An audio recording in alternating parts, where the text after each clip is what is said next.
Hi, hello, and welcome everybody. Happy Saturday, happy weekend, depending on where you guys might be in the world. Hope everyone is having a great week up until now. It has been a hot minute stream. Hope everyone is doing well. Welcome back. How does one stream? How do I stream? How does one stream?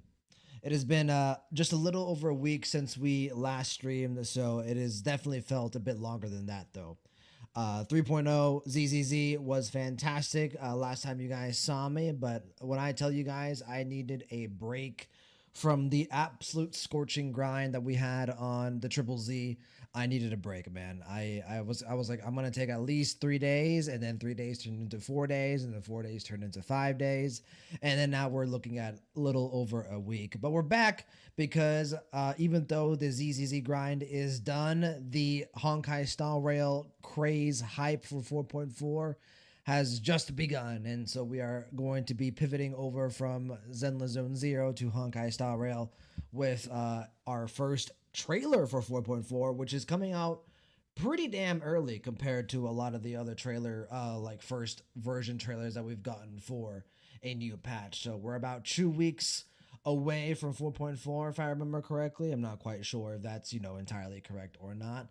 But yeah, they released 2 days ago a new Improv tour trailer, which seems to focus heavily on Asat Pramad, so that's really damn cool. I think Asat Pramad currently is probably the most hype and energizing, and energizing is the word that I'm looking for. I think Asat Pramad is the most energizing character right now in Honkai Star Rail. He is what drives the Planar Arcadia story for me at the moment, alongside Himiko, obviously, because those two characters are connected. But Asat Pramad is gonna stunt on us for about 40 minutes to an hour, so that's what I'm planning for the stream today to be, probably on the shorter end. Depends on if anyone comes in, wants to chat or not. But given the fact that I haven't streamed in just a little over a week, probably not going to be the case because that's the way the streaming algorithm works, both on Twitch and YouTube. So it is what it is. JD, how's it going? Good to see you, JD. I mean, good timing, brother. Came in right as I mentioned that. JD, hope you're doing well, man. It's been a hot minute, man. And we're on Star Rail finally, JD. We're doing the game that you're actually interested in for once. So, but yeah, happy weekend, happy Saturday, JD. Hope you're doing well, man. How's it going, brother? But yeah, so the plan is today to do the improv tour trailer. We're gonna do our regular process and then probably talk about it for a bit, and then that'll be it for today. So to kind of get to the housekeeping items, right? There's two things I want to talk about today. The first of which is, when can you expect the next stream? Next stream is probably going to be sometime mid next week. I have a kind of a somewhat fun planned ranking video for Star Rail that we're going to do as we kind of get the hype ready for the live stream, which the live stream should be next Friday, I believe. JD, doing good. What about you? I'm doing good, JD. I'm enjoying life. The World Cup has been fantastic, and I've been able to, since I'm not streaming as often since I caught up to ZZZ, been able to kind of slow things down a little. I've been watching a lot of anime. I've been reading a lot of manga, and I've been playing pickleball on the side whenever I can. So life's been good. Life's been good. But I've missed this. I have missed kind of sitting down and be able to talk to you guys about the games that we love and the stories that we love and the characters that we love. So it's good to be back. So, but yeah, so in terms of when the next stream is, probably at some point next week, right around Tuesday or Wednesday, right before the live stream.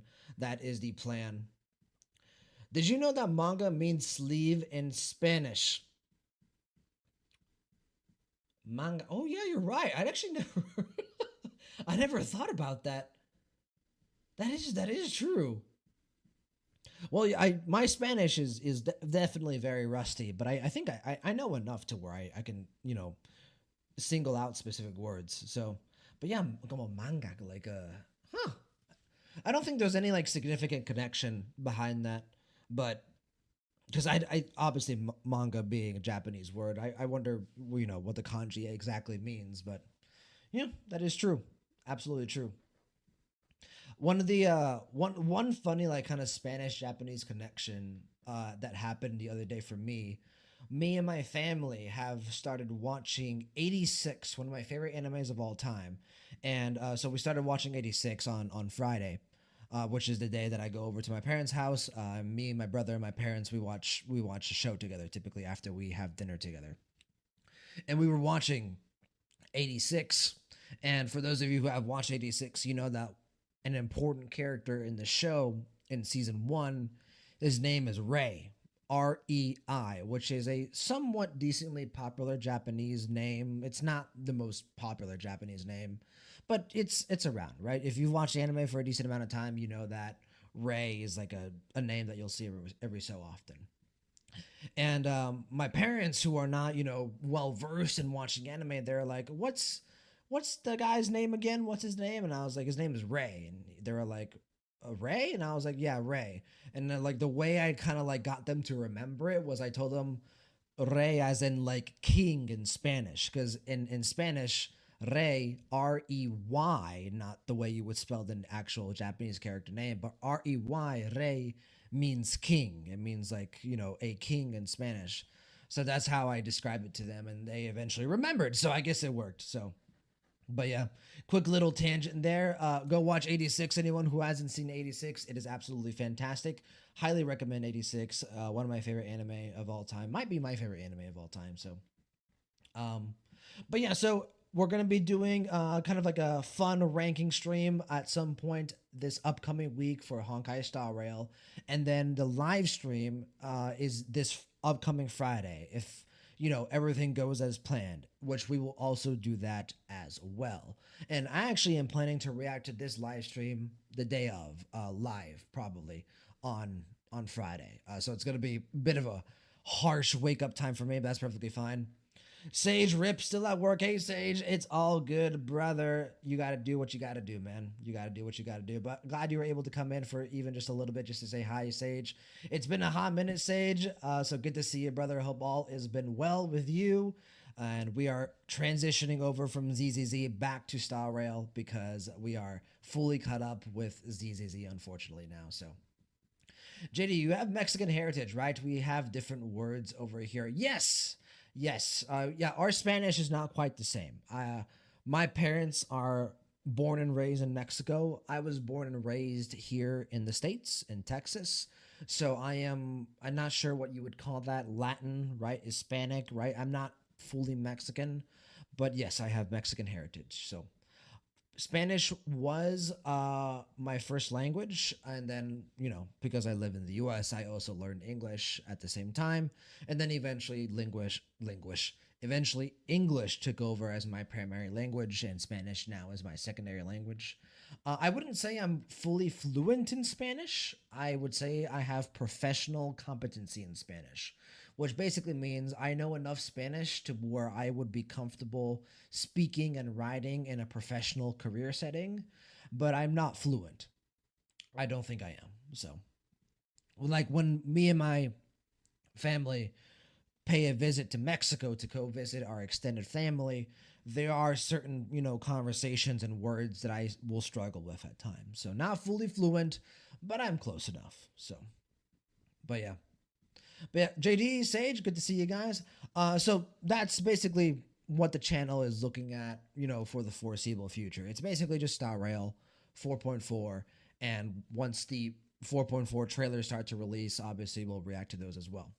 One key thing I want to call out though, when the Himiko Nova trailers start to release, I will be on vacation. So I am going on vacation. I think it's like July 9th through the 12th or the 13th, something like that, which is right around the time the Himiko Nova trailers start to release. So unfortunately, we won't be able to react to the Himiko Nova trailers like super duper live, unfortunately.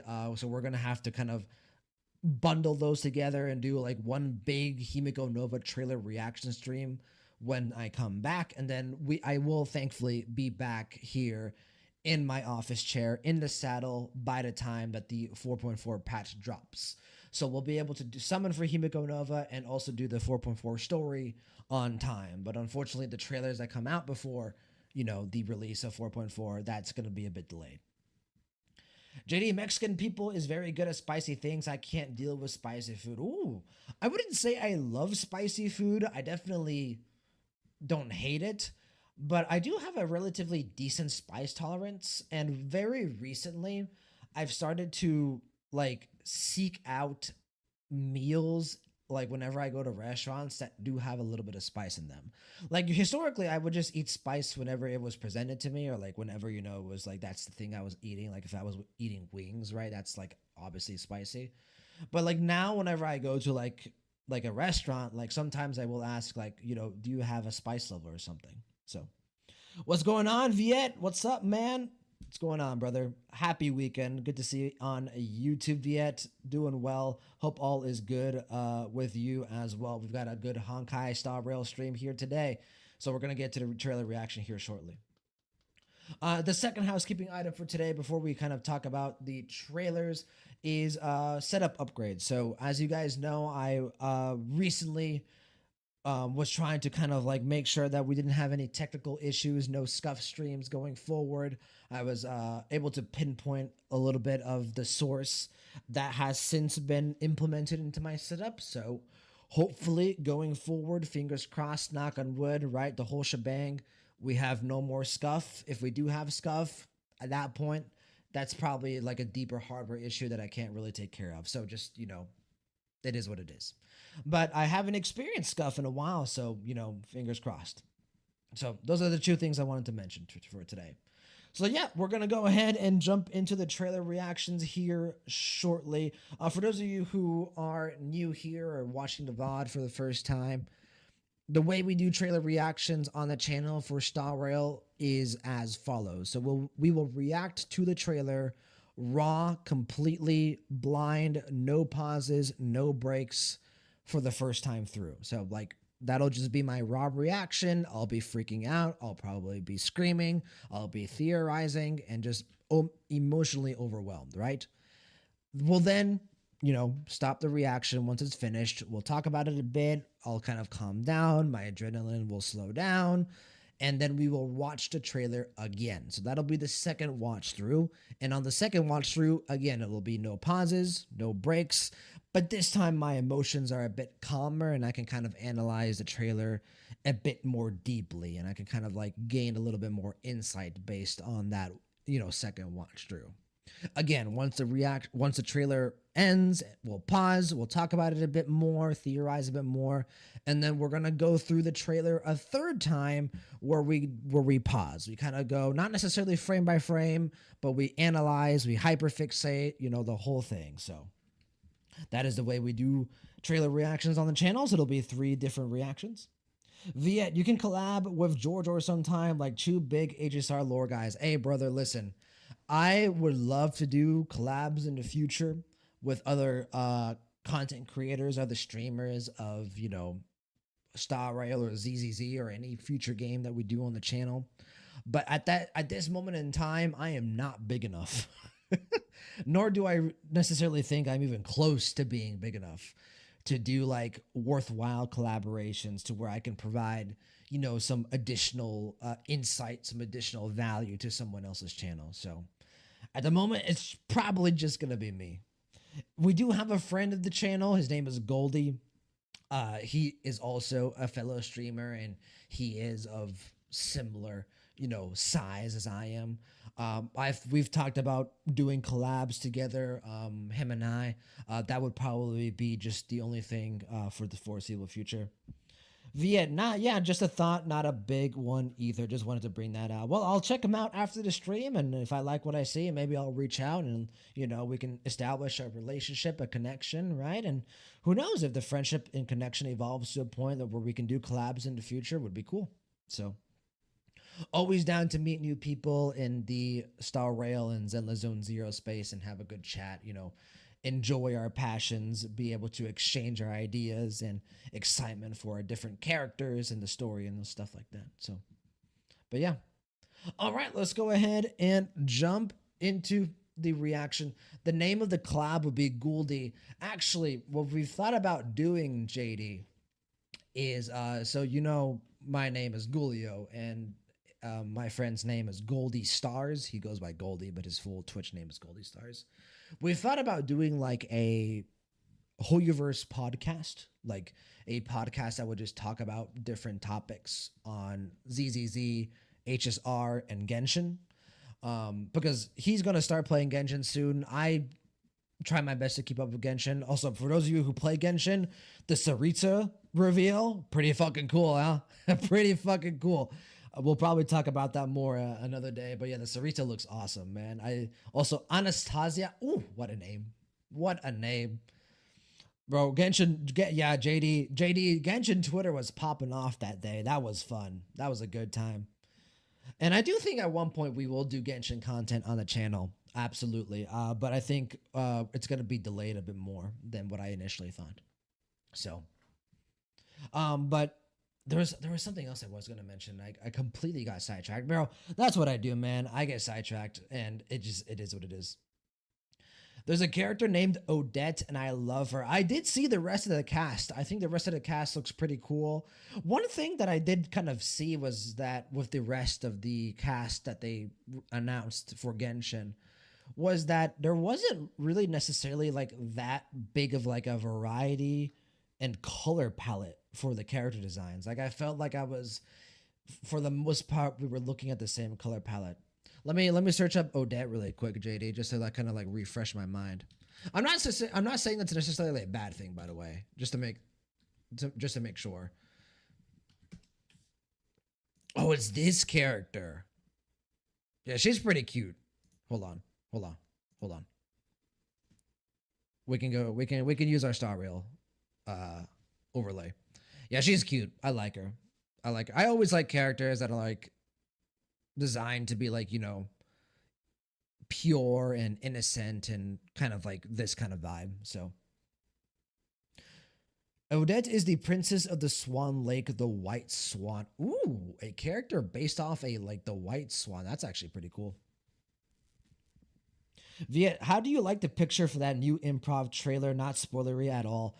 No, yeah, I Viet, man, when the trailer dropped 2 days ago, I was like, oh wow, they're releasing a trailer for 4.4 so early, right? Like this is the earliest we've ever gotten a trailer like for 4.4. And then I saw the thumbnail and I was like, ah, fuck this motherfucker. Asat Pramad is about to fucking aura farm for however long the trailer is. I think it's like 3 minutes long, right? It's not that long of a trailer. But he's about to stunt on them hoes, and I am the hoe. That is me. So, Via, I really need to catch up as a Russian. I love Snezhnaya. No, yeah, like I said, for me, I retired from Genshin. I don't like to say that like I gave up on Genshin. Genshin and I just we had our differences. We went different ways. We had a very cordial, mutual breakup. At this point, you know, with Genshin, my primary interest is in the story, and that's it. So I do my best to try to keep up with the Genshin story. So I have watched the story all the way through Fontaine and a little bit of Natlan or Natlan, however you want to pronounce it. But I'm not caught up. So I haven't watched Not Cry. I haven't finished Natlan. So yeah. And if I wanted to catch up like with the game, my old account actually got lost to the ether because for those of you who don't know, there was this weird, or there might still be this weird glitch with a PlayStation started Genshin account. So if you start your Genshin account on PlayStation, there was this issue where if you tried to use that same email and log onto that account on your PC, you actually would there was I forget what the exact detail, but there was a way where you would actually lose your account permanently. Like there's no way to recover your account. Well, I'm sure you could probably like contact customer service and like somehow get it back. But at that point, I had been, like I said, retired from Genshin for years, and the whole reason I was trying to log on to the account again was to summon for Skirk when Skirk came out. That I really wanted Skirk. And I was like, you know what? Might as well log on and do some summons. And I couldn't log on and do some summons. And then I found out that my account was basically lost. And I was like, you know what? probably never gonna do Genshin again because at that point I would really have to catch up because when I uninstalled Genshin when I retired from Genshin, I had finished all the way through Inazuma. So like I wasn't like like that young of an account. So yeah. Damn rip account. Yeah, it was unfortunate. Like it is like a unfortunate like gap in Hoyoverse is like, like because Hoyoverse is for the most part very good at making sure that their games are not buggy or, not poorly optimized. But that was like one thing where I was like, man, really? Like you couldn't do just slightly better. So JD, yes, and there's Odile, the Black Swan. All right, let me search up that one as well. We can talk about Genshin for a bit. Oh, so this one doesn't have. Oh, I know. I'm not finding anything. This is an OC. Well, maybe they just haven't updated the wiki with it yet. So, but no, yeah, the Snezhnaya cast looks awesome, and particularly right the Saritsa Anastasia. She looks amazing. Maybe I will start a new Genshin account just to summon for the. I meant in the Swan Lake and not Genshin Star. Oh, gotcha. No, yeah. No, I haven't. I don't know much about Swan Lake, so I will trust your word, JD. Not that I don't always trust your word, my friend. So, but yeah, cool Genshin stuff. One day, like I said, we will do some Genshin trailer reactions on the channel. I was originally intending to do them after we finished ZZZ, 3.0, and like kind of use that as like a little buffer as we waited for HSR 4.4. But like I said, I needed a break from streaming just because of how crazy. I mean, I checked my metrics. We streamed, I think, 65 hours in 2 weeks. Like across 2 weeks, I streamed 65 hours. That is too much, man. That is way too much. So we will probably never do that again. But it was fantastic. It was an amazing time. A absolute fever dream. And so no regret it whatsoever. But we are back to Star Rail, and we are going to go ahead and jump into the trailer reactions, ladies and gentlemen, because I want to see what the hell is going on with Asat Pramad. So let me go ahead and pull it up here. And 3, 2, 1, overlay change. And there we go. All right, the death of Elation, and like our friend Viet was saying on YouTube, the thumbnail for this trailer is insane. It's basically just Ryusuke and Asat Pramad, fucking half, and so we're gonna get what I anticipate is some backstory into how Asat Pramad became Ryusuke. I assume that we're gonna see Himeko at some point, right? The YouTube thumbnail for the stream notwithstanding. So, and whatever is in between there, I don't know. That's all you need to tell me. If you tell me you get to see Asat Pramad and Himeko, honestly, that's all I need. Himeko and Asat Pramad are probably my two favorite Planet Arcadia characters up until this point. Two of my top 3 for sure. I think, honestly, up till now, my favorite characters in Planet Arcadia are Himeko, number 1, obviously. That should be obvious to anyone. If you follow my channel for any extended period of time, you know that Himeko is number 1. Asat Pramad, number 2. Yes, JD, Evanescia is the 3rd. Well, yeah, JD, that's how I know you're a true friend of the channel, brother. Handshake. Yeah, Evanescia is probably 3rd. I really fell in love with Evanescia over the past. Well, she was absent for the most part in 4.3, but in 4.2 and 4.1 and 4.0, fantastic. I really loved Evanescia. Didn't expect to like Evanescia as much as I ended up liking her. And I am talking about her like in the past tense, like she's dead. No, she's still around. Her character is going to come back at some point. So, via Ryusuke, indeed. Or how Himeko says the name every so often, Ryusuke. Which is technically incorrect. The way Ryusuke's name is pronounced is like that. It's pronounced Ryusuke. Like for those of you who've watched Sasuke, for those of you who've watched Naruto, it's basically like the same pronunciation as Sasuke. You don't pronounce the second U like that, with that much intonation. JD, she's asleep right now, I think. Yeah, she used a big portion of her power to help control the, giant New Ambrosial Harbor or like Shuhu's remnants, right?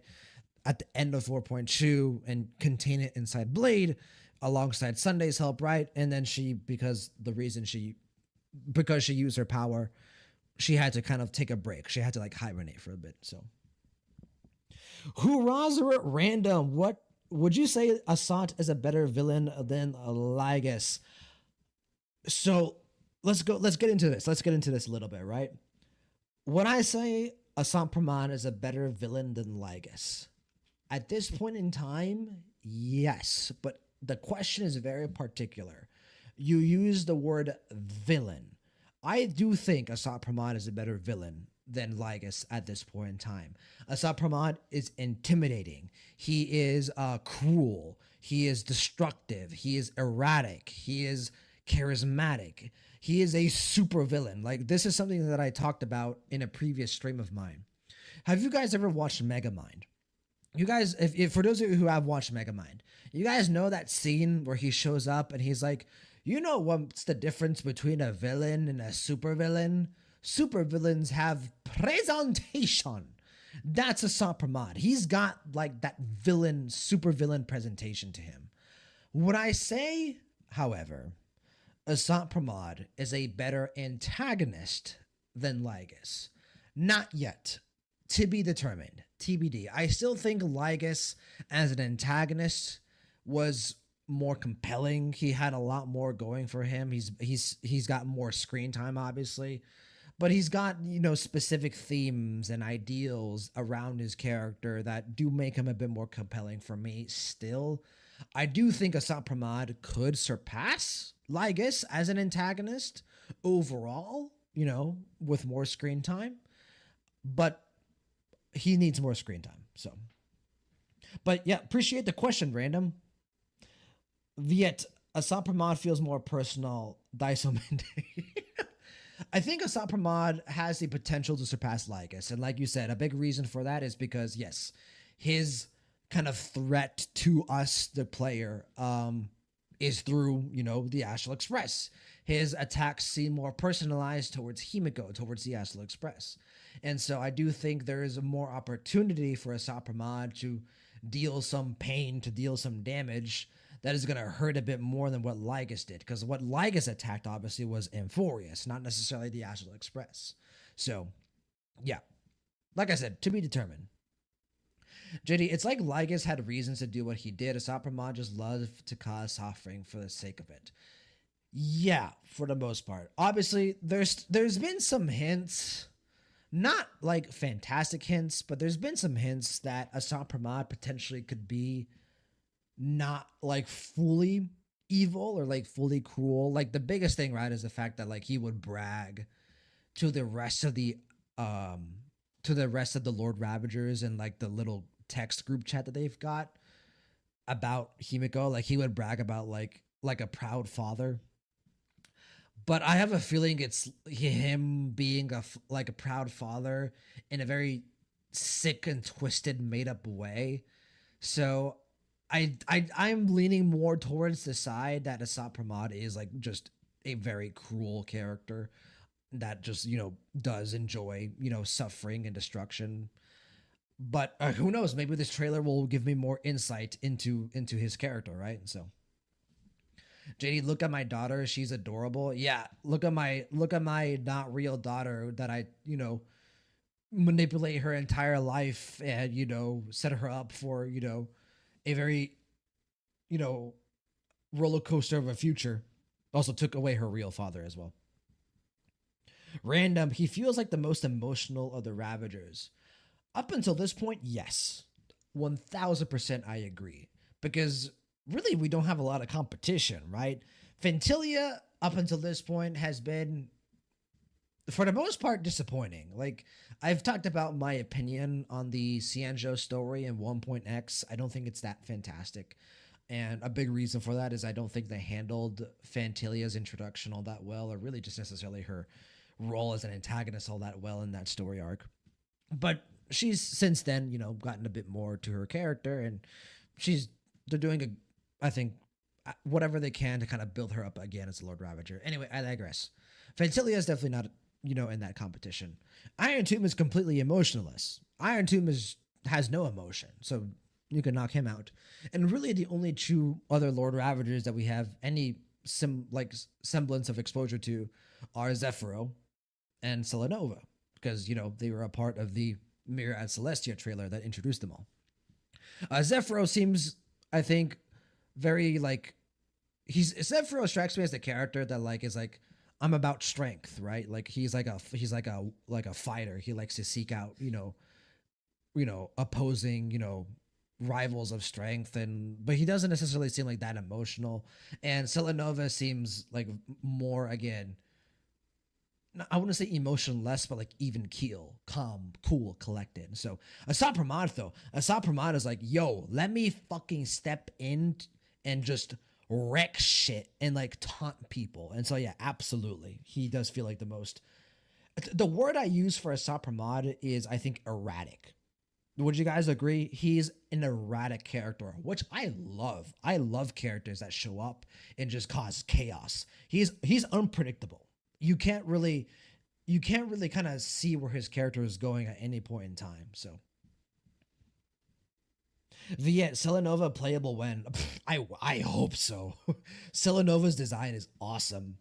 I don't know if we'll ever get a playable Lord Ravager, but if we are gonna get one at one point, please, Selenova, please, would be awesome. SM, the trailer will absolutely add more to an already good villain. Well, fantastic. Thank you very much for telling me that. We'll get into the trailer here in just a bit, SM. But yeah, just yapping away for a little bit. This is what I do. I just yap, and I get distracted from what we're supposed to do. JD, Selenova is the brains since she commands the Antimatter Legion. Well, she's the admiral. She's the admiral. Like, she commands the fleet of the Antimatter Legion, if I remember correctly. But the strongest Lord Ravager is Zephyro. That's been established. But yeah, if I were to say, yeah, Selenova is the strategist of the Antimatter Legion, probably. The other one that you could argue, could be the brains would be Asat Pramad. He's the Selenova and Asat Pramad are definitely the more brain smarter, intelligent, plan things out Lord Ravagers. Whereas the other Lord Ravagers, like Zephyro, just flies through planets. Zephyro's who needs intelligence when I can just fly through celestial bodies? Right? You know what I'm saying? So random. To be fair, Nanook recruits the most oppressed people who have nothing to lose across the cosmos, so they don't really have emotions anymore. That's true. Yeah, if you do become a Lord Ravager, you've been through some shit, right? I feel like every Lord Ravager has been through a ton of shit, and so they're just really fucked up in the head. JD, Asat Pramad really acts in Elation. He is the part of Elation that is dangerous, right? The erratic, unpredictable, chaotic, right?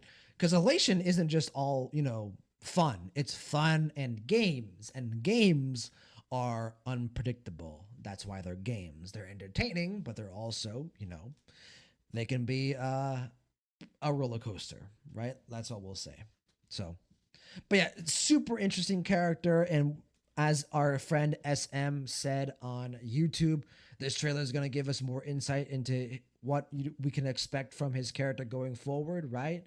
And so we're going to go ahead and get into it. So this will be the first reaction. No pauses, no breaks. Let's make sure audio is good.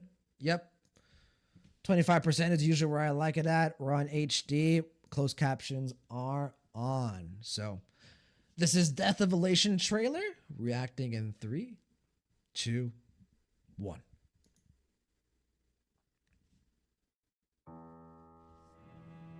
Who are you? Oh, this is the real Ryusuke. Something in mind. Once the question's asked, you'll lose your life. God damn, bro. Let's Already start with jumping that into naive this. Fool. Back then, they called him En route. Ooh. He thought he could bring happiness to the unfortunate. Oh, is this Overthrow tyranny for all. the journey of Asat Pramad's life? That gigantic beast. What the fuck is What did Elation bring? Was it greed? Oh my god. Whoa, there is so much to analyze here. Or maybe chaos and madness? Oh, bro, his voice actor is so good, man. Zaha dead. Over time, he lost his smile Ooh. as well. But that fool still wanted to be a savior. He boarded the Astral Express, brimming with optimism. Okay, this is when he Once I became start icy. trailblazing, the stars will bring answers. Yet all he witnessed was people turning paradises into hell. Ooh. But in A hell, dark past of the he Astral let Express, shine maybe? all the brighter. Until one day, Akivili fell, and trailblazing too became alive.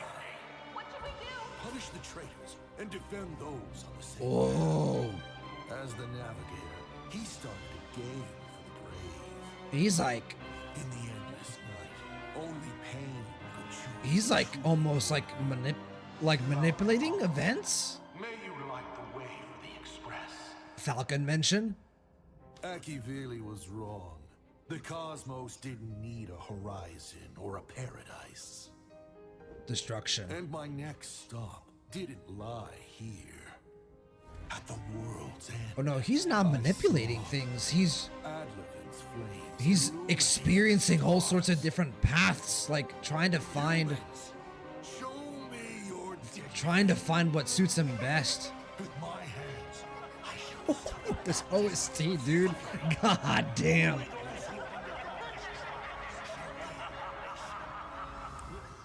Ooh, what the fuck was that? So, look forward to these seeds I've sown for a wonderful show of true elation. Hey, leave us alone. Mother. Nameless setting off again, yet they Me. push the trailblaze to its demise. Oh, what the a fuck? splendid joke. Evil Kalis. Who exactly are you? I have no Yeah, I clue was gonna say, either. does he have an identity? But this time, I'll just be a father.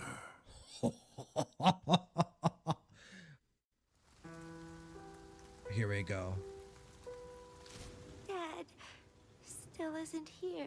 Oh, sweet. Sorry I'm late. Nice to meet you, Himeko. I am your father, Ryosuke. Oh, this is cool. Oh, this is Do you cool. like this gift? Next time, I'll tell you some of the stories Daddy heard out there. Oh, he set her on the path of the trailblaze. Oh, he's manipulating everything. He's manipulating everything, bro. He's it's really interesting because like with this like act of his life, right? And like bear with me here. Bear with me here. With this part of Asat Pramad's life, he is manipulating things, right? He was like, you know what? I'm gonna kill Ryusuke. I'm going to take the place of, his, role as a father. And I'm going to then introduce myself to this young girl, being Kimiko, and influence her towards the trailblaze. For what reason? We still don't know. That is up in the air, right? To be determined. But this is very obviously a concentrated effort, a deliberate effort to why would he show up at Himiko's mother's grave when she's that young with a toy Astral Express, right? Like this is very intentional to get Himiko, push her towards the trailblaze, right? So this act of his life is being he is manipulating things, manipulating events. You could even argue he's through Himiko, he's manipulated the course of the Astral Express up until now, but that's a bit of a stretch. But when you kind of cycle through the rest of the trailer, right? When you talk about his life as en route or his life as IC, the navigator of the Astral Express, it kind of feels like he was allowing circumstance to come to him.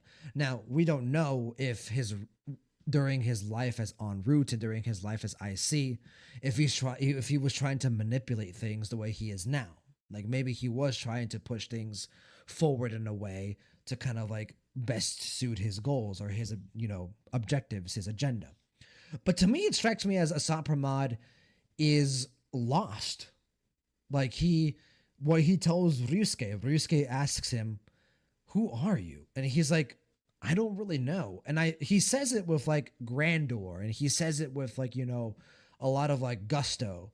But I think part of it might be real. I feel like a big part of Asat Pramad's character potentially could be that he's been living his entire life trying to find like meaning or purpose, or like trying to find something that he can attach himself to.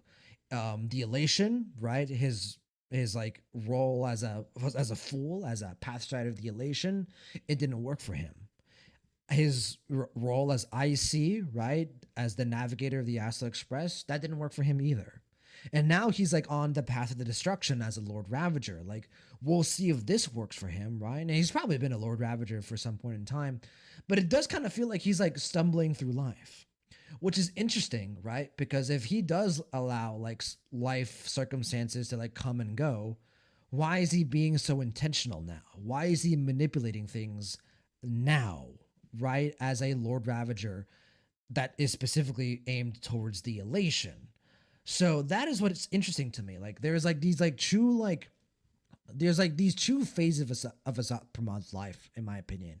There's the phase where he is a Lord Ravager, and there's the phase where he's not a Lord Ravager. When Asat Pramad was not a Lord Ravager, I don't necessarily know if he was like necessarily, I would say, evil or destructive in nature. What I'm trying to say is I think there is potentially some humanization for Asat Pramad that could happen at some point.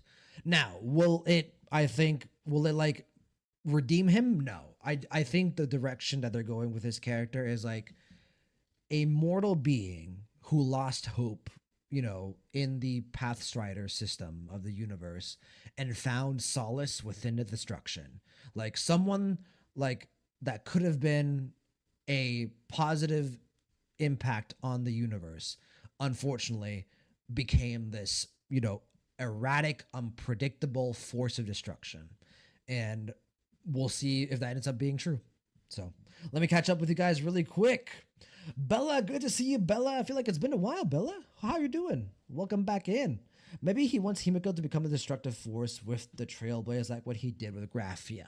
No, yeah, it definitely is intentional. I don't think anymore. Now that we got this final scene, right? This scene right here with him introducing himself to Himiko with the Astral Express, I don't think he is benevolent towards Himiko anymore. He might feel like a twisted, almost like a dark, villainous sense of pride as a father towards Himiko, but any love or like that he has towards Himiko, I think it's selfish love.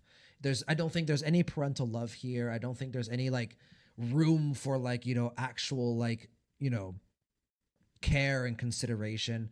I do think he's using Himiko for his agenda, for his end goal, whatever that may be. And like I said, there within that statement, there can still be like I said, a twisted sense of pride and love towards Himiko, but it's not the love that you want, right? So random, kind of sucks that we can't scale the periods and ages using Amber Era since it's only approximate. No, yeah, but keep in mind, right? And I've talked about this before on stream as well. I think the concept of Amber Eras is really smart. As a writer, as a fellow hobbyist writer, the more strict and defined your world building is, the more plot holes you will create for yourself. Because let me tell you, one of the number one rules of storytelling is your audience is always going to be smarter than you. Always smarter than you. So by keeping your timeline vague on purpose, it allows for you to kind of cover for these potential plot holes and stuff. And, you won't fall into some holes or some writing traps. So sometimes it is a bit frustrating, but I think it's necessary, especially with how expansive Star Rail's lore and story is, right? Keeping things vague according to timeline, I think, is a Smart idea. JD, Asat Pramad being IC will be so rough. It's the first time we have to fight an ex-member of the Astral Express. No, yeah. It's going to be... I think it's going to be less the fact that we're going to have to fight him as like an ex-member of the Astral Express. Because let's be honest, even though he is an ex-member of the Astral Express, like the current members of the Astral Express weren't a part of the Express back when IC was, working as a navigator. So there's no real emotional attachment there. What I think is going to be more difficult, more rough, like you said, JD, is I think Asat Pramad is targeting the Astral Express in some way, right? I mean, we even get this visual. We'll go back here in a bit. We even get a certain visual of him blowing up the Express. He clearly has something with the Express in mind, and I do think it's destructive. So Asat Pramad really became a dice, unpredictable and just rolling around. Well said. Well said, JD. You basically described everything I've been trying to say in a sentence. So, bravo. Good job. Well done. Well done. Bella, hey, I've been dealing with an injury, but now I have time. Oh, I'm so sorry to hear that, Bella. I'm so sorry to hear that. I hope everything is good. I hope everything is good with your health. I hope that you are nursing yourself and that recovery process is going well. You don't need to tell me about it if you don't want to. You don't need to mention it at all if you don't want to. My best wishes towards you. Hopefully you recover soon. Well, we know he's been around for more than 10 Amber eras. He is an old motherfucker. 10 Amber eras, like in the grand scheme of Honkai style real, that might seem like, shorter. Like, oh, this individual, like if you want to go to the Leviathans or whatever, like, okay, whatever. He's old compared to like Kalis, like the Trailblazer, right? A writer's job is harder than God's. God doesn't need to explain anything, right? Exactly. Exactly. When you're a writer, the more vague you make your rules of the story, the safer you are going to be when it comes to plot holes and, writing yourself out of like difficult situations. So especially if you're writing sci-fi. If you're writing sci-fi, I always tell other people, keep things vague, keep things simple, because sci-fi inherently is going to make things complicated. Random, considering Kisano Nook's ascension was there when the swarm was still around, he's old as dirt. Yep, he is quite old. He's quite old, but compared to like, the general like populace of the universe, but compared to some like other motherfuckers in Star Rail, like I said, like if you want to go to like Ouroboros, like there are still like Klapoth, right? For example, like there are still some people that are older. Bella, thanks. I appreciate the support. I've got a surgery and recovery ahead, so I really appreciate the well wishes. Oof. Well, yeah. Hope the surgery recovery process goes well. And Bella, if I can provide you some entertainment in the meantime, that's all I can do. So, sending you my best wishes. Let's react to it again. I feel like I was able to process that pretty well on the first watch. Who are you? Ryusuke. Have something in mind. No. Once the question's asked, you'll lose your life. Look at that smile, man. This is a cruel Let's motherfucker. start with that naive fool. Naive fool. Back then, they called So he doesn't consider his life as en route he like could bring particularly happiness to the unfortunate. like good. Tyranny for all. Follow Aha and shut that gigantic beast's mouth. In the end, what did Elation bring? Was it greed? Was it the survival of the fittest? Or maybe chaos? And All of them madness? potentially. Is Aha dead? Over time, he lost his smile as well. This is an interesting line, by the That way, fool because still if wanted to be a we'll saint. talk about Nihilux later, He we'll talk about boarded the her Astral later. Express, brimming with optimism. Once I start trailblazing, the stars will bring answers. Right, exactly. Yet all he witnessed was people turning paradises. This is into also hell. really interesting because like he does say he boarded the Express Let with like shine all the hope brighter and positivity and optimism, until hoping that one day, it could like Akivision change him. and trailblazing too became a lie. Punish the traitors and defend those. Because yeah, this Astral Express doesn't seem all that bright. He started a game for the brave. Especially compared to the current Astral Express, which is very benevolent. Falcon Robinson, may you light the way for the Express. Falcon mentioned is also pretty Machiavelli was cool. wrong. The cosmos didn't need a horizon or a paradise. Bro, his And voice my actor is next so good. stop didn't lie here. At the world's end, I saw Adlevin's flames illuminating. And there he is, the big boy himself. One golden blood. Show me your One drop of golden blood, and now here he is. With my hands, I shall bestow a baptism. It is interesting, because Only those who what the fuck is that? So, look forward to these. Leave us scenes alone. I've sown Leave Himiko for a alone. wonderful show. Mother needs to be safe. Elation. Just It's okay. imagine It's the okay. nameless Mother will get her mech. Yet they push the She'll get her trailblazers power up, to and we its will win the day. demise. What a splendid joke. So, This is a. exactly are you? I love this part of the I trailer. have no clue either. But this time, I'll just be A character with a self-identity crisis, but is like okay with it, is really interesting to me. Dad still isn't here. Can someone protect, please? Sorry I'm late. Nice to meet you, Himeko. I am your father, Ryusuke. Do you like this gift? Next time, I'll tell you some of the stories Daddy heard out there. And there's the like very somber like menu theme, like the like the Trailblaze Astral Express theme in the background. Really good trailer. I think what I really like about this trailer is it's actually pretty short, right? It's 3.5 minutes long. There's a lot packed into this that we can talk about. There's a ton that we can analyze here. JD, I just realized who could give us valuable info about Asat Pramad. Pom Pom, yeah, 1000%. If they wanted to bring Pom Pom into the story, this is a good way to do it, because Pom Pom was around when Asat Pramad was icy. So he could talk about icy and what they were like, and then we can kind of compare that with Asat Pramad, right? So, random, he left Ryusuke to bleed to death and didn't finish him. Imagine he somehow survived. I mean, you're not wrong. I don't think it's gonna happen, but I mean, if they wanted to bring like Ryusuke back into the story that way, it's not incorrect.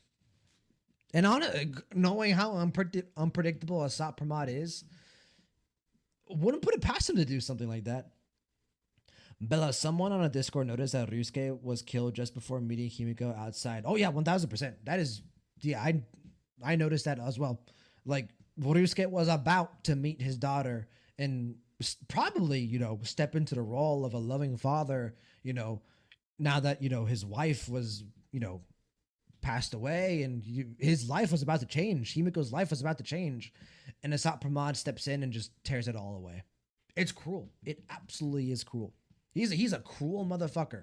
Like I said, even if they humanize him with his past, which I think they might do. Honestly, I kind of hope they do.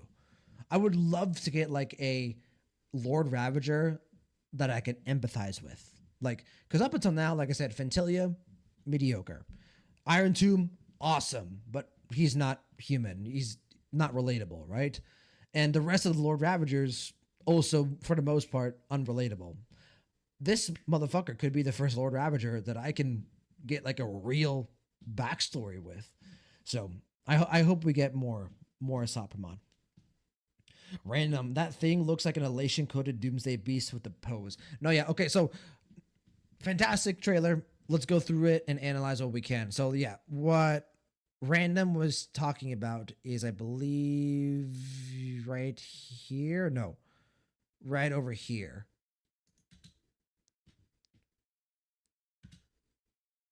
Oh, wait a second. Oh, hold on.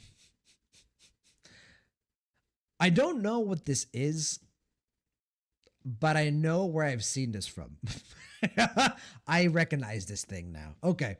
I'm not going to talk about it more.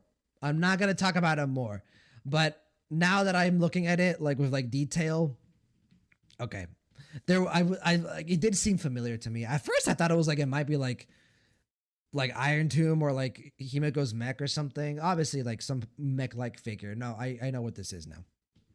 Now, I know I don't know what it is like from a lore perspective. Like we still got to find out what it is, but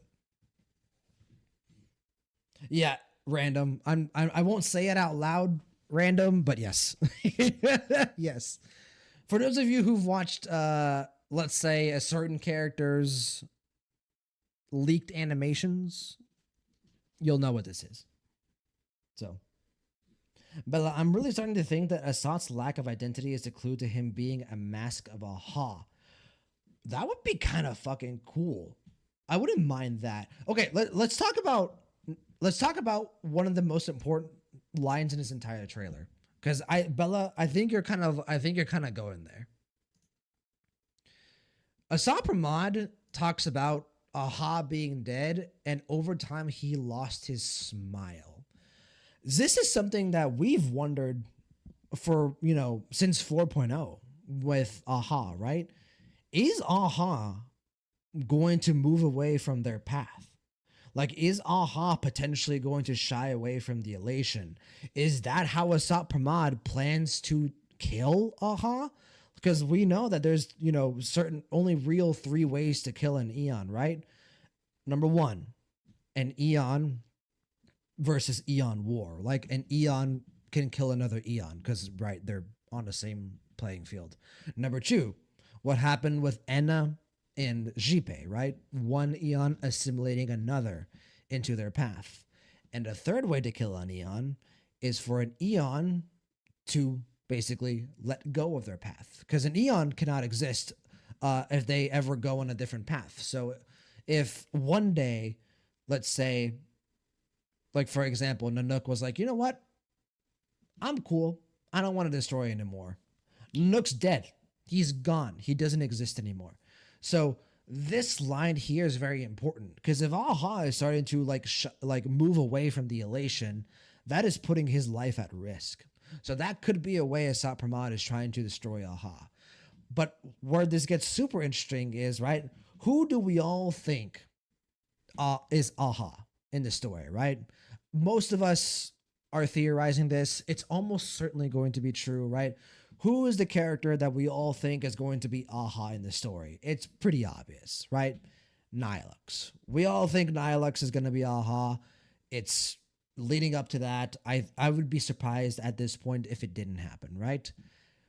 Something that I've talked about before on stream is I think they might be establishing Nihilux's like reluctance to be a comic artist. Like her you know how Nihilux is kind of like presented as like lazy, like she doesn't want to write more of the fluffy comic. Excuse me, sorry about that. I had to burp for a bit. But the story has presented Nihilux as like her, like for the most part, being a bit of like a lazy person when it comes to her writing, I wonder if they're using that as like a parallel for like her losing her passion for the Elation, right? I wonder if Nihilux or Aha is becoming tired and wants to like somehow find a way to give up their path. And that's why the Phantom Moon Games is what it is, right? Nihilux is trying to find a successor for the path of Elation to take over for them. And they're using the kind of like her being kind of lazy, kind of like a slug towards her writing as kind of like a foreshadowing for that. So this might be a part of that as well. So yeah, it's definitely going to get some more Nihilux screen time in the later half of the Planet Arcadia storyline. Well, the Elation storyline, because we're going to go to Astropolis eventually. But I appreciate that they gave us this line here because this is like hard confirmation that Aha or Nihilux is, in some way, shape, or form, not so elated as they were before. Bella, it does seem like they are being pulled off their path. Agreed.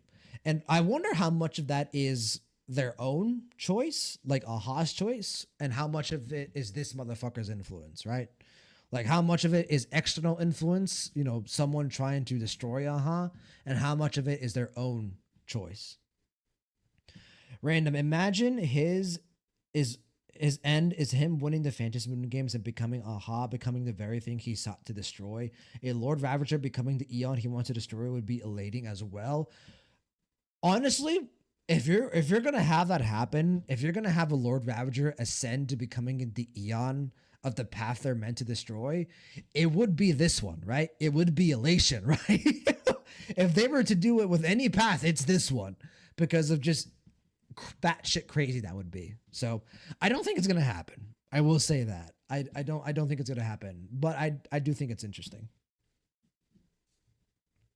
Yeah, Bella Nihilux. We think it's Nihilux though, being called the mother of eons. Does it seem very Aha, the mother of eons? Well, titles, titles withstanding, I personally do think Nihilux is Aha. I think that's where it's going. I actually don't think Aha's. I think what's going to happen is I think Nihilux may be joining the Express. So I've actually, last time I talked about Star Rail, I talked about how I think there's not going to be a permanent Astral Express member in Planet Arcadia, which I still don't necessarily think there's like that high of a chance. Here's what I think might happen. You know how the Trailblazer said in 4.0 or 4.1, I forget which is which, that they want to force Aha to be the leader of the Anti-Destruction Alliance? I think that's going to come true. I think that's 1000% going to come true. I think what's going to happen is I think Nihilux will be the leader of the Anti-Destruction Alliance. I think she's going to stay as Aha. And I think she's going to come aboard the Express as the representative of the Anti-Destruction Alliance. That's something I've been thinking about in recent days. I don't think it's that good of a theory yet, but I could, like I said, as a hobbyist writer, I could see the storytelling going in that direction because I think that would be super interesting. But yeah, we'll see what happens. Anyway, the Nihilux like being Aha thing has become so much more interesting to me with time. I think at first I wasn't like all that warm about it. I was like, okay, I can kind of see it, but like, I would hope for something else. Now I'm warming up to the idea significantly. I want her to be Aha at this point. So, there's a couple of things we can analyze about the trailer. So to kind of go off on what I was saying earlier, the more I watched this trailer, I 1000% think Asat Pramad is a pretty tragic character. I think Asat Pramad, as we know him today, is cruel. He is he's pretty damn close to just being straight up evil. He's cruel, he's manipulative, he's destructive, he is all these things and more. But I do think originally he was just a normal dude who wanted the best for the world. Like when you go back to the start of this trailer, right? He looks back to and calls himself, as his life is en route, naive fool. Like he very clearly is being very, what's the word? Very aggressive towards his past self. Like, right? He doesn't like his past self, right? But then when he starts to talk about en route, this is Asat Pramad, right? This is him. He was human potentially. Well, they look human here, right? Who knows? But Asat Pramad, they were human. He thought he could bring happiness to the unfortunate. He started off as what I think is a good-natured mortal who wanted to do best with the world. And then you can kind of see as he talks about it more. But the more he kind of like tried to make a positive impact on the world through the Elation, things started to get out of hand, right? Tyranny, he talks about here. Come on. Give me another. Oh, this is not what I want to see. No. He talks about it here, right? Greed, tyranny, survival of the fittest, right? So, like, I think what happened to Asat Pramad was he was a path strider of the Elation. He wanted to bring happiness and joy to the world as en route, right? As a fool. And unfortunately, something happened in his past that made him lose faith in the Elation, right?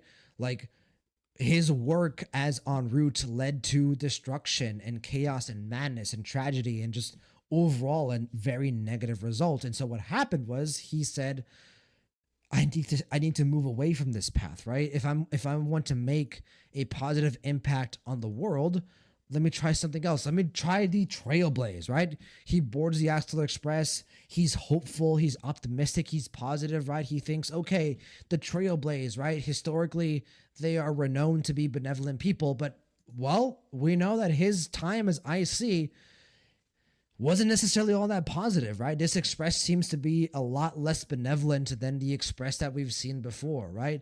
Or maybe it's not that. Maybe it's the fact that their Trailblaze expeditions didn't go so well, right? All of our Trailblaze expeditions have gone pretty well at the end result up until now, right? Bellabog went well. The Cienja went somewhat well.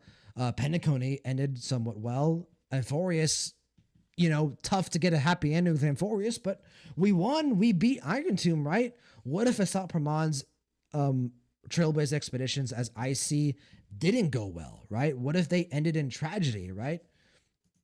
And so what was happening here is Asat Pramad, I think, was right, and like you can kind of start to see here the dark part of the Express, right? The dark part of how corrupt the Express was back then. What happened was Asat Pramad was a benevolent, potentially good-natured human being. He became en route. Maybe en route was his original name, and tried to make a positive impact on the world and failed. Lost faith in the Elation. Tried again with the Trailblaze.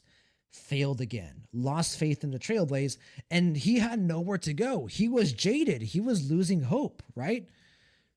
But unfortunately, what he came across was the destruction, was Nanook. And let's be honest, the destruction, not necessarily the paragon for mental health, right?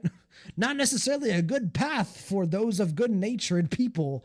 So this once mortal being, whether he was human or not, unfortunately, through life events, he's broken, he's lost, and just found purpose and solace and faith in the destruction. And now he's become what we all fear, Asat Pramad. And I do think there's tragedy there. Like there's a way to humanize this Lord Ravager, and I hope they do. I want to empathize with the Lord Ravager. I think that would be super cool. I don't think there's a path of redemption for him. I think it's lost. I think he's too far gone. He needs to be stopped. But I want to empathize with him. So, JD, thanks to the Ishvara. I don't quite remember the Ishvara. Hold on.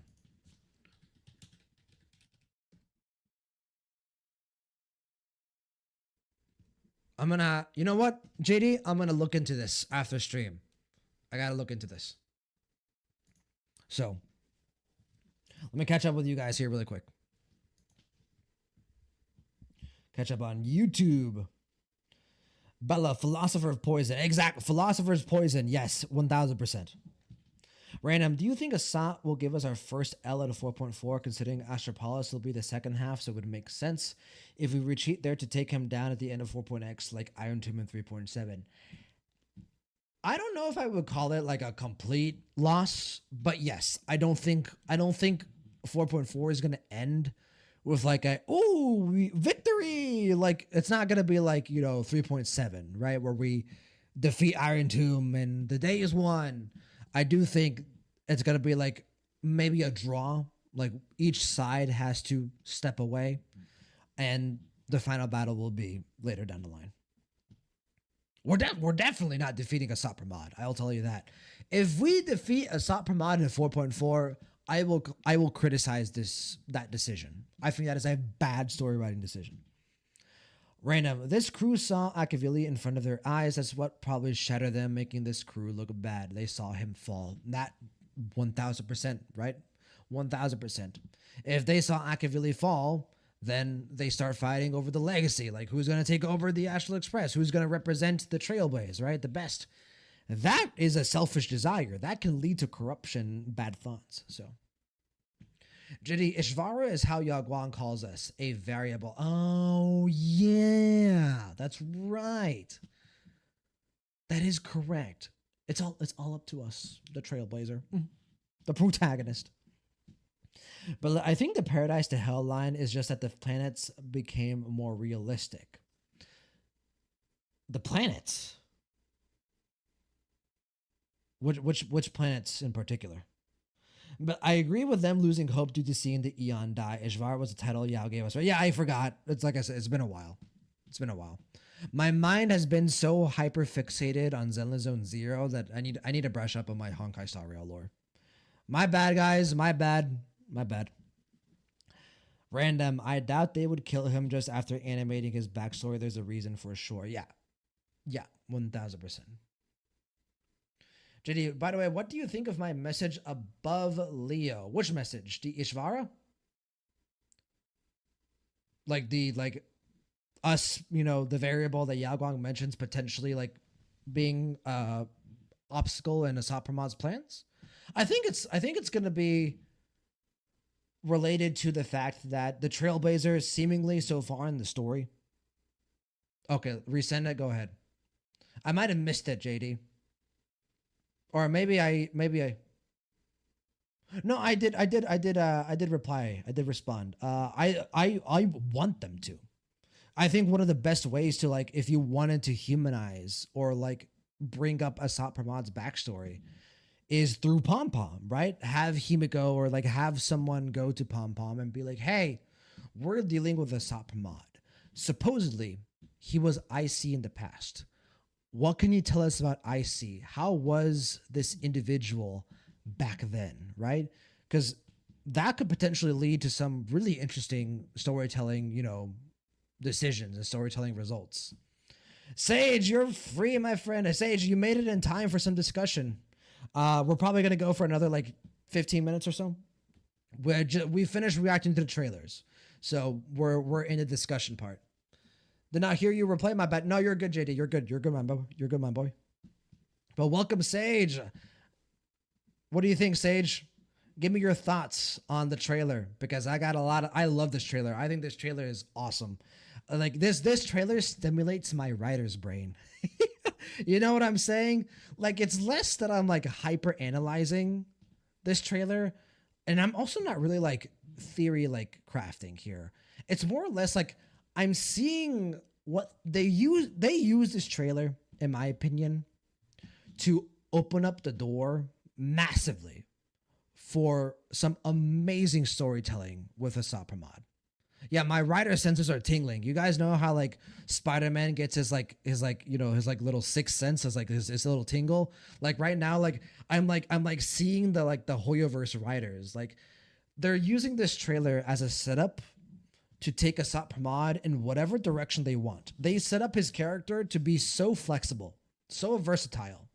And that's really difficult to do as a antagonist, but more so as a villain. To have your villain be a flexible character, I think is super, super hard to do. And they're doing it here. They could go in so many different directions of Asat Pramad. They could have him be very empathetic, tragic backstory, and by the end of it, like, they could even try to do a redemption arc. I don't think a redemption arc would be the best choice, but they could try it. They've set up the room for a redemption arc. They could make him be empathetic still and have a tragic backstory, but right, not have a redemption arc for him and have his death be more like of a tragedy, right? Like this individual that fell into the destruction and his death was ultimately necessary, but a tragedy. They could go that route. They can make him fully evil. They can make him fully cruel. They can make him just super villain of the highest order. Like, he's just a flexible villain. And just the fact that they've done this in such little screen time is really impressive to me. So, random, they want him to be more of a generic antagonist. I actually think that would be a mistake. I don't necessarily disagree with you. I could see them just using him more as a kind of like a generic antagonist. I think this, out of all the Lord Ravagers, this is the one that you can experiment with, right? Like this Lord Ravager is the one that you can like take some storytelling risks. And I kind of want them to. So we'll see what happens. Sage, what would make Asat more complicated and interesting to me is they even have a shred of love for Himiko that seems like it's possible from this trailer. But the real question of that love is purely for the one that was ill, not the imaginary that they might despise. So we talked about this a bit, Sage. I don't think Asat Pramad has any love for Himiko anymore for this reason right here. I think he's using Himiko for his agenda. Now, he might feel love towards Himiko, but it's not real love. It's not parental love. It's not like actual care, consideration, and compassion. It is love in a sense of like cruel pride, in a sense, or love in a sense of like, I own you, right? Yeah, twisted love, I guess, right? But I feel like if you want to have like the distinction of like he had love for like the real Himiko and not the imaginary one, I feel like if you're gonna make that comparison, right? If you're gonna have that gap between the two Himikos, I don't think you can sell that with twisted love. I think you need genuine emotion there, genuine love for it to be impactful. Does that make sense? Like if you wanted to go down the route of Asat Pramad hating the current Himiko because she's not the real Himiko, she's what we all assume is an imaginary, right? And the real Himiko, the child one, the sickly one, is dead, and that's the Himiko that he truly loved.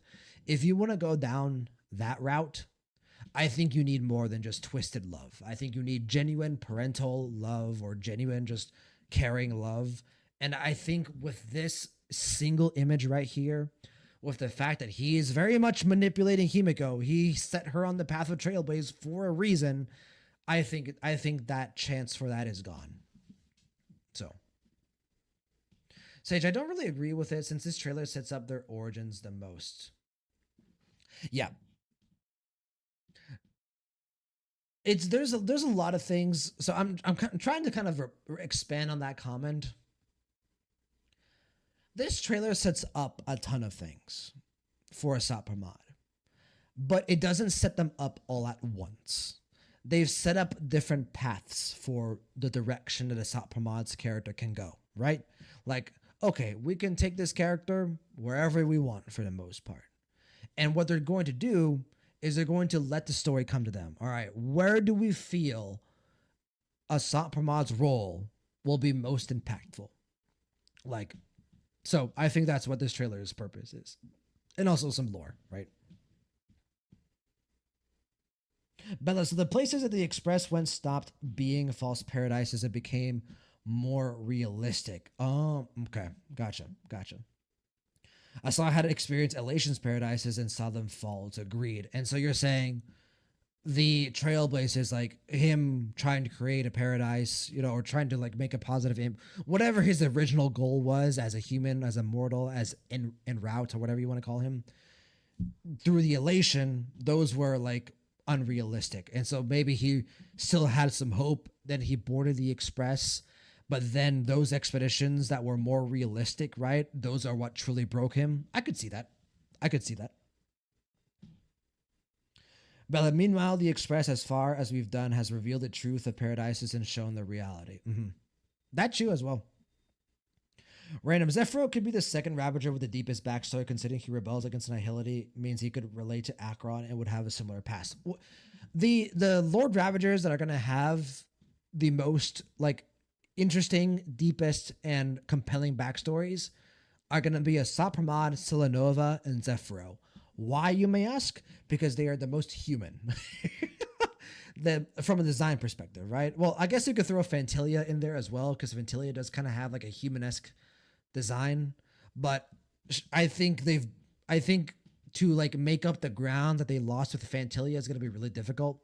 So I think it's gonna be Zephyro, Silanova, Asat Pramad, because they are the designs that are more human and in design, right? They've got human limbs, human legs for the most part, not necessarily human heads, but so those three I think are going to be the ones that get the most attention. But yeah, I want them to humanize Asat Pramad. This is the Lord Ravager I want them to take risks with. He said he told Himiko only one lie, which was him being her father. So him telling her "I love you" wouldn't be a lie and is genuine.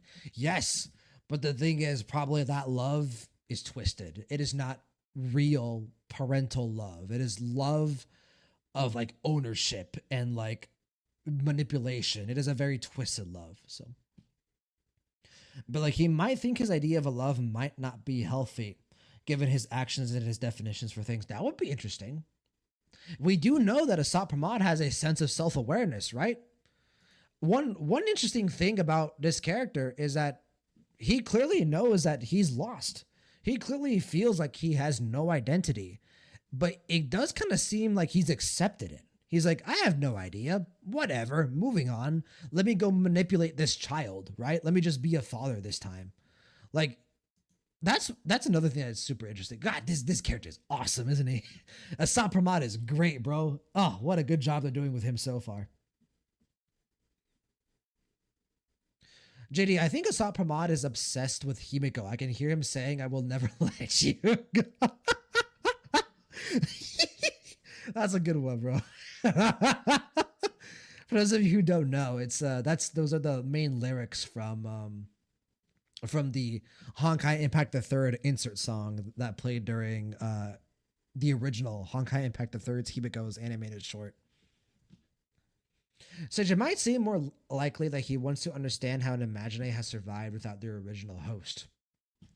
That could be for many different reasons. It could be because of his like genuine like interest in Himiko and maybe even like his twisted love towards Himiko.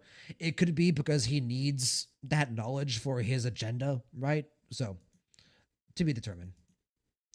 What's going on, Stone? How's it going, brother? Good to see you, Stone.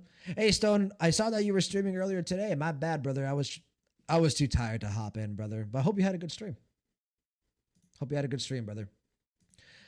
Says most human when Pramad has a diced head. Well, every single Lord Ravager is not human-like, right? The four that are closest to human are Fentilia, Asat Pramad, Selenova, and Zephyro. Why? Because they've got somewhat of a human torso and like, you know, body. Fentilia has probably like the most human upper body, but her lower body seems to be like goo of some kind, like from what we've seen so far, like shadow. Asat Pramad probably has the most human body aside from the head, because his head is literally just a hand and a dice. So there's that, but the rest of his body is very human. Selenova is also seemingly has a very human body, like for the most part, but she does have like, again, her head has like this visor of some kind, like this halo, so not fully human. And then Zephyro, again, he's got arms and legs like the human does, but he's got like a hood that seemingly seems to be like, it's weird, right? They're not human, but they've got human-like bodies. And so those are the Lord Ravagers that are going to get attention, right? They're not going to give backstory to like Sun Devourer because he's just like a giant, like, you know what I'm saying? So. Sage Zephyro already showed respect to Finon by throwing back his sword to him, so he isn't all distracted. Exactly. Like they've like a lot of people don't realize that we've already gotten Zephyro characterization. It's a little bit.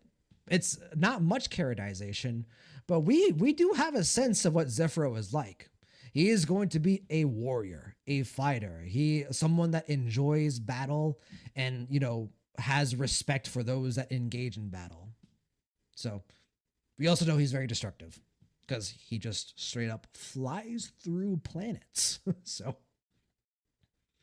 Sage, he may have wanted to feel others' lives to feel a sense of happiness because all he feels is mourning ever since he became a Lord Ravager. That would be an interesting angle to take it. That would be the first step, I think, if you actually wanted to have Asat Pramad have some type of real parental love for Himiko. You would have to really, really humanize his post Lord Ravager life. Because up until now, let's be honest, his life as a Lord Ravager hasn't been very, very loving. Let's be perfectly honest.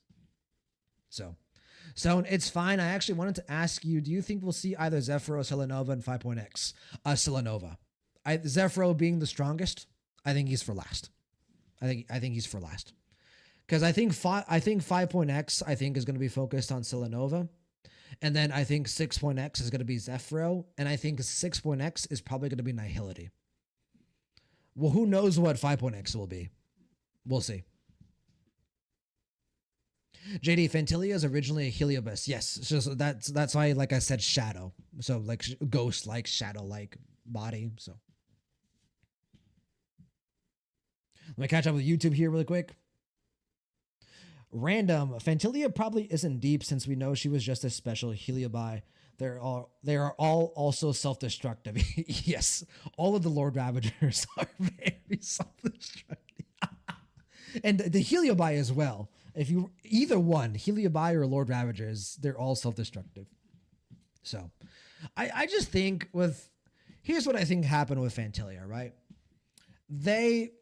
When the writers of Star Rail were just starting, the game, like 1.x, take us all the way back to 1.0, right? Honkai Star Rail launches.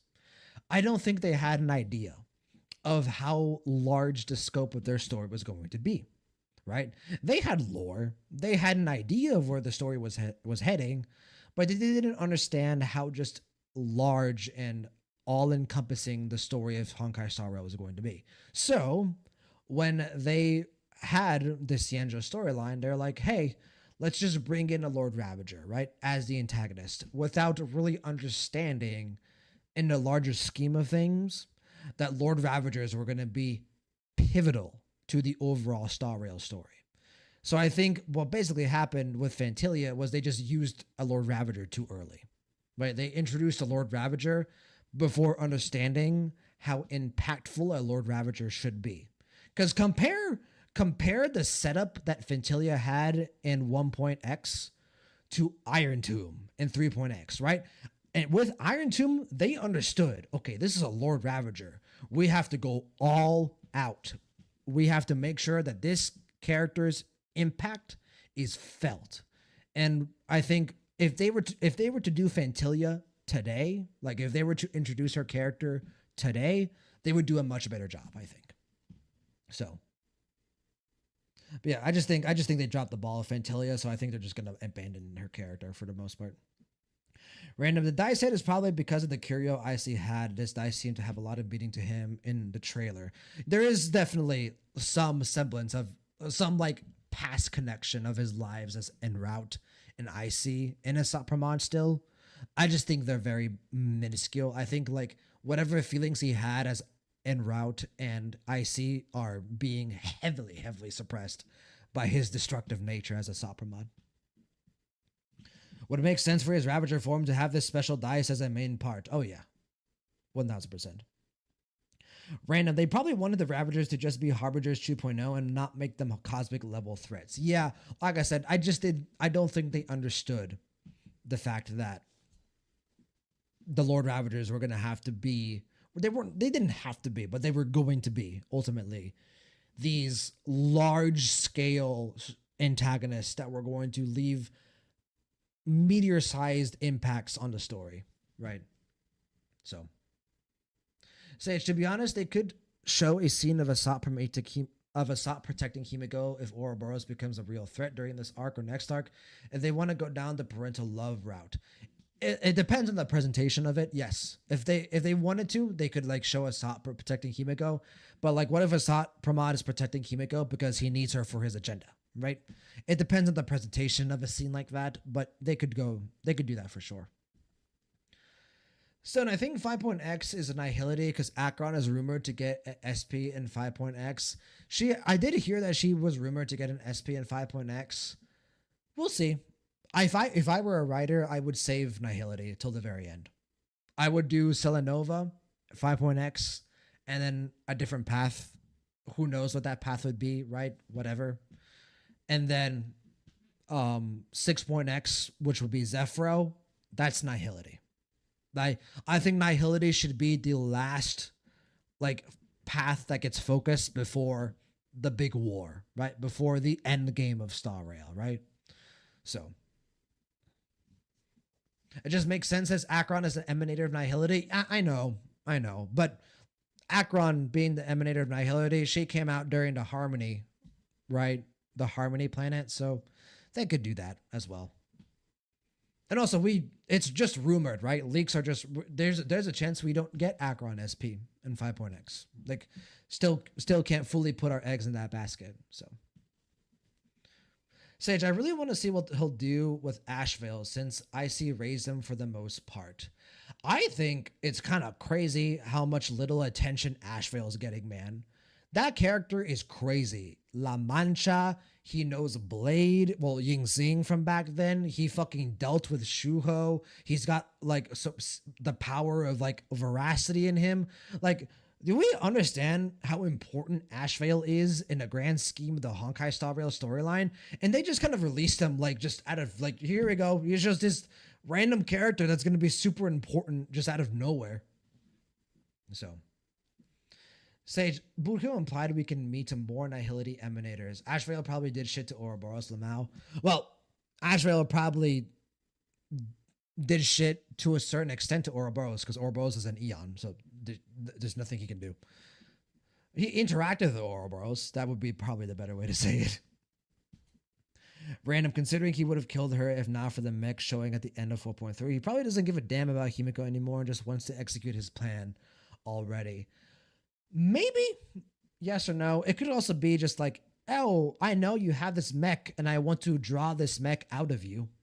It could be that, like, hey, no more fun and games. Let's get down to business. You know what I mean? So he attacked her knowing that he was going to escalate the situation. Like he probably I don't want to say probably, but there's a chance that he like did that because he knew Himiko wasn't actually going to die. But there's also a chance that, yeah, that what you're saying is true, Random, and that he attacked Himiko with the intent to kill. Stone, out of curiosity, do you think any of the Lord Ravagers will ever become playable? I hope it's Silanova and Zephyro. If they were going to do any, it's Zephyro. Because Zephyro would sell like fucking... Oh, bro. If Hoyoverse wants to grow money on trees, have Zephyro be playable. Just have. Do you have any idea how many people was summon for a playable Zephyro? They want to make bank, then make Zephyro playable. Sage, I mean, he said he enjoyed being a father, but we really don't know what Asat actually means. The thing with Asat Pramad is he says he enjoyed being a father. What does that? How? Right? Did he enjoy being a father because he got to manipulate this child's future? Or did he enjoy being a father because he actually felt love towards Himiko? We don't know yet. That's what makes him so interesting as a character, right? To me, I am now leaning more towards he's more of a manipulative bastard. That's where I'm leaning more towards you because of this scene right here. Right here. This scene alone kind of tells me that what Asat Pramad is primarily interested in is his agenda, not Himiko. If you remove the train from this picture and just have him here in front of Himiko, then I think I lean more in the other direction, where I think Asat Pramad might genuinely have real love for Himiko. But because he shows up with the train here and starts to manipulate Himiko as a child, I think it's more the fact that he is more of a cruel, manipulative bastard. So and what about Asat Pramad? I don't think so. I think if they were going to have Asat Pramad be playable, we would start seeing signs already. We would start hearing leaks. We would start seeing the fact that he might be. I don't think we would have got his model this early, right? That's another thing if he was going to be playable. So I do think what we'll get is we're going to get the first playable Eon soon. I think Nihilux is going to be Aha, and I think she's going to be playable. So I think we're going to get that soon. So Random, Asheville was just there to make a plot point to introduce Asat and his past identity. I really liked it. Asheville and 4.1. I do agree. I think they need to use him more. He is too impactful a character based on his place in the Star Rail lore not to have Asheville be more prominent in the story. I see them saving Zephyro out of the nihility, turning him good again and making him playable if they want to make gold. Bro, like I said, playable Zephyro, that might break the Acheron banner record. Like, release a playable Zephyro during an anniversary, you might break the Acheron record. You might. So to be honest, though, that makes it more interesting because he's reviving the Astral Express. Yes, he's manipulating her, but he's making the enemy of Nanook reborn for some reason without Himiko. The train would never be fixed and the members wouldn't exist in this timeline. Yeah, absolutely. But you also want to know what else, Sage? Look at this bullshit. Hold on. Is it right here? Yeah, right here. Get fucking blown up, Astral Express. This is what I'm saying. They're keeping his agenda, his goal vague on purpose. This trailer is supposed to open up the character of Asat Pramad. Because let's be honest, like all of us are saying all these different things. Are any of us truly, I think, incorrect or like wrong? All of these different theories have merit to them. And that makes him a very flexible character. You know what that gives the writers? That gives the writers freedom. It gives the writers the ability to take risks with this character. And I think with a Lord Ravager, well done. Because honestly, Lord Ravagers are not very flexible characters because, they're, emanators of destruction. So with this trailer, what this trailer has done is they've made all of our different perspectives on this character potentially true. And that's super exciting and good writing. Stone, Ashvale feels underwhelming right now considering he's the leader of the Galaxy Rangers. Yeah, I wouldn't say underwhelming, underutilized. Because I think Ashvale has, from what we saw in 4.1, yeah, he's a fucking he is a dude. He is a man. He has the ability to do some shit.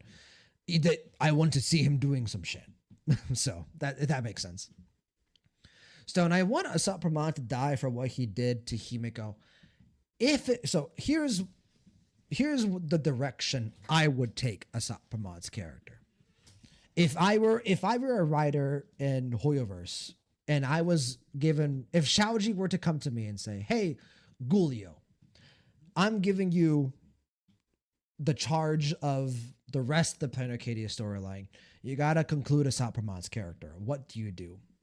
I think for me personally, I would do the middle ground. I would humanize Asat Pramad. I would give him backstory. I would give more screen time to his life as en route and his life as IC. And I would give him like this like sort of like twisted love for Himiko, both versions of Himiko. Let me be clear. But then I would make it clear, despite all of that, despite him being once a human being that wanted to do good, despite him once being a trailblazer, despite him having this twisted love for Himiko, he is still, at the end of the day, an evil motherfucker that needs to be stopped. I would make his story a tragedy. Because you know what? You know what is a good opposite of an elation? Tragedy. So I would make his story a tragedy. I would have him be this mortal being through the circumstances of life, unfortunately ended up as this symbol of destruction that even till the very end was capable of love in some twisted form for other people. And he would die. He would need to be stopped because of his plan, whatever his plan ends up being. And he would die and it would be tragic. That's the way I would write Asat Pramad. But you could write Asat Pramad as a supervillain. You could write him, like I said, I don't think it's likely, but you could give him a redemption arc. Absolutely, you could. It would be hard to do it, but you could. That's what this trailer does so well, in my opinion. It just opens up the door for his character to go in any direction that the writers want, and that's really good. Sage, what's funny is that the teaser set him up wanting Elation versus his destruction. I assume he's mentioning himself. Yeah, I mean, you could even go down the angle that he hates himself and that he wants to potentially destroy himself alongside the Elation, right? This is just a really, really good and interesting character. And I just, at this point, bro, get me some popcorn. I'm like, let me lay back. Let me watch this unfold because I'm excited. Bella Zephyra would only break records if it got final levels of development and was a lady. Unfortunately, Zephyra seemingly is going to be male because we have heard his voice and it's a male voice. So now, let's be real. We all thought Sam was also going to be male, and then we ended up getting Firefly, and then Firefly ended up being the most popular character in the game. So I guess if they really, really wanted to, they could make Zephyro female, but I think he's going to be male. Especially because his voice actor is a pretty decently, like, well-known voice actor. He's voiced by Sean Chiplock. So... Random, wasn't this part here telling us that he was the reason the Express crashed waiting for Himiko to repair it only to destroy it again? Oh, wait, that makes more sense to me. Wait, that actually makes more sense now. Wait, you're right. You're right, Random. I thought this might have been foreshadowing. No, that's exactly what happened, and I just completely missed that. Thank you. Thank you for bringing that up, because that actually makes so much more sense. Bella, he has a lot of power, but he takes that responsibility seriously. Ashvale does have a lot of power. The thing is, yeah, he takes his responsibility seriously, but hey, Ashvale, things are getting serious. We've got a Lord Ravager running around. I need you to step up, buddy. Random, this would really make him the chess master, honoring his title. Oh, yeah. Well. So honestly, if we don't get anything else from Asat Pramad, he's already fucking played chess with me enough. I think he's lived up to his title already plenty. Bella, isn't that the whole thing with Lord Ravagers, that they are all self-destructive? Yep. Indeed. Sage, if he hates himself, maybe that's another reason he became others and makes new identities. Yep. That's very true. That's very true. See what I mean? They've set him up in a way to whatever they do with him, it's gonna be good. It's whatever they decide to do with Asat Pramad, it's gonna make sense. Yeah, Zephyro's English VA is Diluc from Genshin. He is also Subaru from ReZero. He is for Trails fans. If you guys like the Legend of Heroes Trails, here's my Trails call out for the stream. He is Reen Schwarzer, the most popular Trails character. So yeah, Sean Chiplock, pretty. He's a veteran of the voice acting scene. Stone, right now, Asat Pramad seems like the smartest Lord Ravager. It's either him or Silanova. Yeah, for sure. Those are the only true contenders, right?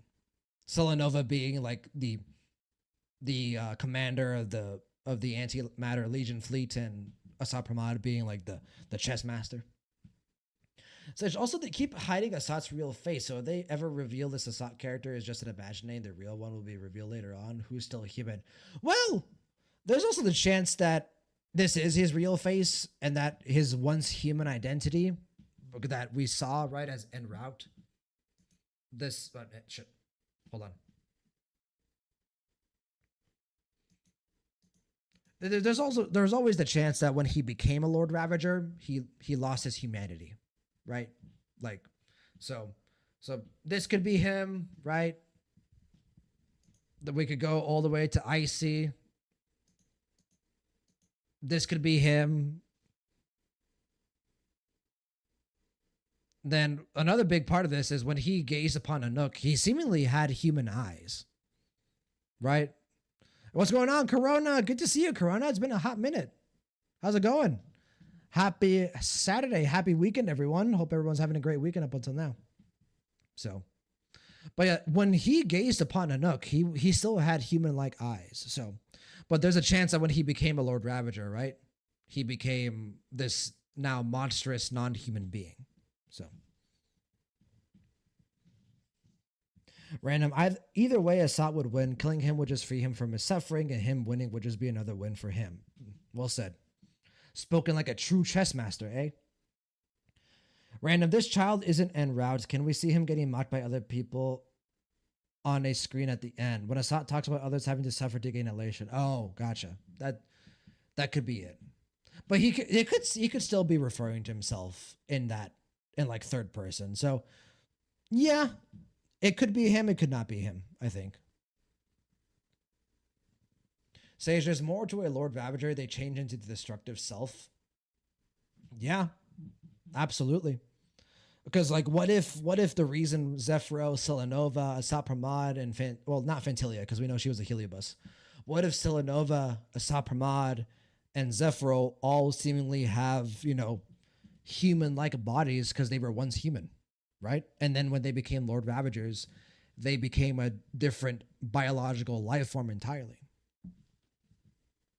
Sage, similar to Cyrene being separated from Iron Tomb. Yeah, just a little bit, absolutely.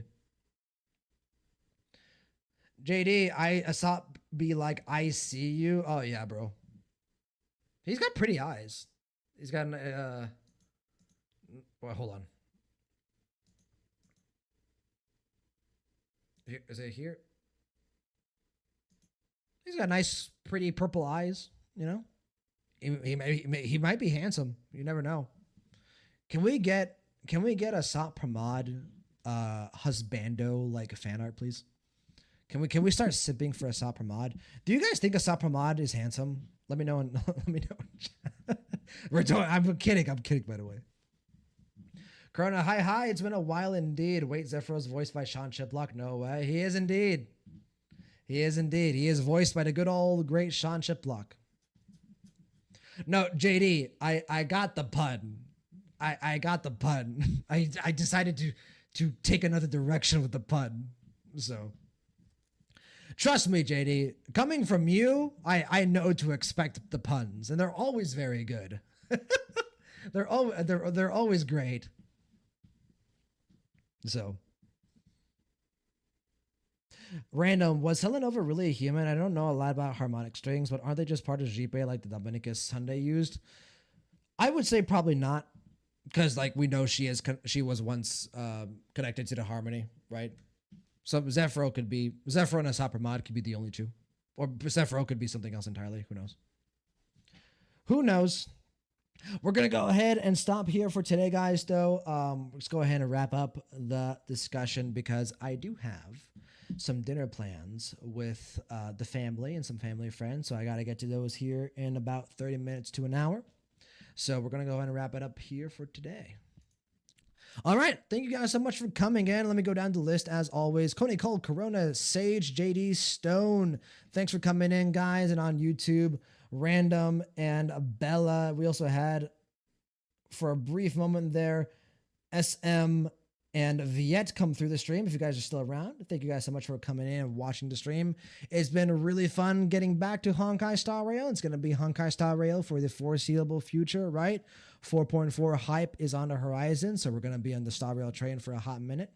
In terms of the next stream, it's going to be next week. We're probably going to do a ranking stream. I'm going to keep it a surprise for now, but we're probably going to do a ranking stream sometime around Tuesday or Wednesday, and then we'll be reacting to the 4.4 live stream, which is going to be on Friday. I'm going to try. We probably will react to the live stream live. So if you guys want to stay up late or, wake up super early with me, depending on where you guys might be in the world, to watch me react to the 4.4 live stream live, we're probably going to do that this Friday. So that's the plan for the stream ahead. Thank you guys so much for coming in. Hope you guys have a great rest of your weekend. As always, appreciate it, guys. Take care and peace late.